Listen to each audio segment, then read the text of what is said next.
38개월째 비관적이다. 경제는 비상입니다. 뭘 말할까요? 여러분 이거 한번 보세요. 기업 경기 실사지수입니다. BSI. 앞에 종합이라고 붙어 있죠. 종합이라고 붙어 있는 것은 제조업하고요. 비제조업, 서비스업이죠. 서비스업을 함께 망라해서 기업의 경기에 대한 실사지수를 이야기하는 겁니다.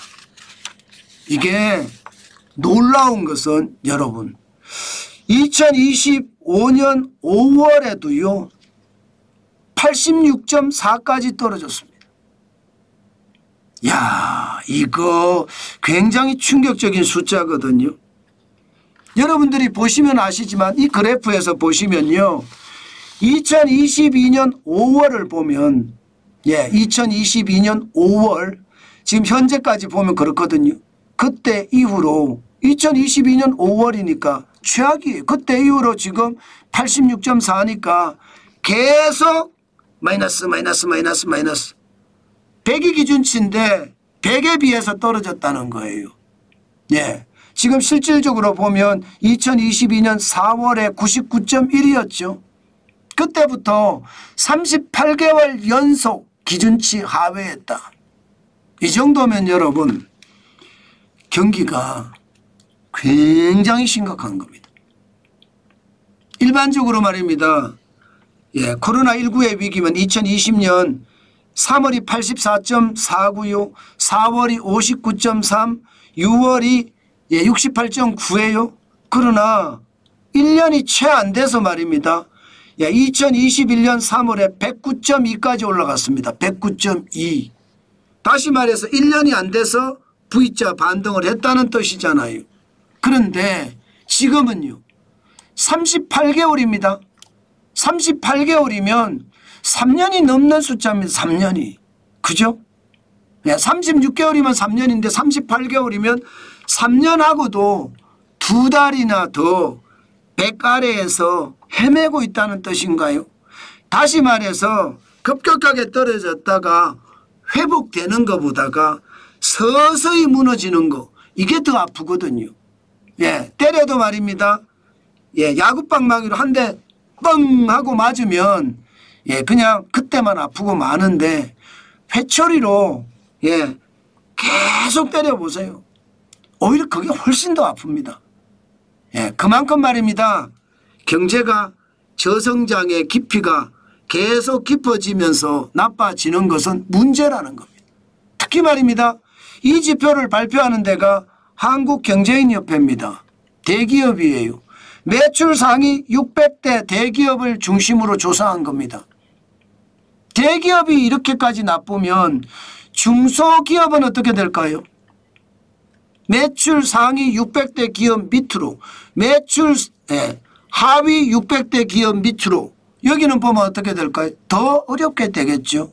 우리나라는 기본적으로 대기업 구조로 경제가 바뀌어져 있으니까요. 지금 그만큼 말입니다.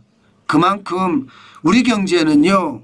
대기업도 굉장히 어렵다고 이야기할 정도로 경제는 비상이다. 그 말이 틀린 말이 아닙니다. 지금 상황이 굉장히 어렵습니다. 실제로 기업들은요. 보시면 국내 상장사 2449개입니다. 단기차입금으로 지금 연명하고 있어요. 마치 말입니다. 글로벌 금융위기 때처럼 지금 2023년 2024년을 보면 단기차입금이 51조 9,934억 원이 늘었습니다. 16.4%가 늘었어요. 돈 빌려서 버텨나가고 있다는 뜻인가요? 2007년에 126조 3,614억 원이 2008년에 205조 8,682억 원이 됐잖아요. 이때 62.9%예요. 늘어난 게. 글로벌 금융위기 때도 차입해서 돈 빌려서 단기 차입을 해서 버텨나갔는데 지금 현재가 그렇다는 이야기죠. 이 정도면 비상이라고 이야기해도 전혀 틀린 말이 아닙니다. 지금은 저성장의 핵심이잖아요. 저성장. 2023년에서 2024년 그리고 2025년을 거치면서 2007년에서 2008년까지보다 더 많은 단기 차입금이 늘어날 가능성이 굉장히 많다는 이야기잖아요. 지금 이야기가 말입니다. 2025년을 이야기하고 있는 거잖아요. 그런데 단기 차입금은 2024년까지만 이야기하고 있는 거잖아요. 결국 부채로 계속 넘어간다는 이야기예요. 그만큼 말입니다. 어렵다 이렇게 이야기하고 있고요. 심지어 과연 기업들이 빚을 다 갚을 수 있을까 여기에 대한 어떤 두려운 전망도 계속 나옵니다. 지금 보시는 것처럼 일반 기업이 일반 기업 한계 기업 비중이 17.1%입니다. 한계 기업이라는 것은 벌어서요. 원금은 당연히 못 갚고요. 이자도 못 갚는 기업을 한계 기업이라고 합니다. 그런데 2022년 기준으로 17.1%입니다. 2022년 기준, 1년 기준으로. 그럼 2023년은 더 커졌을 거라고 예상합니다. 2024년은 더 커졌을 거라고 예상을 해요. 그러니 말입니다. 기업들이 줄줄이 폐업하는 것 여러분들 많이 보고 계시잖아요. 뭐 하루에 하나 기업 폐업한다는 이야기가 나오죠. 그 정도로 말입니다. 대한민국 경제는 굉장히 어렵다는 뜻이고 이제 말입니다. 과연 부채를 다 갚을 수 있을까 이제 이런 걱정까지 하기 시작했습니다.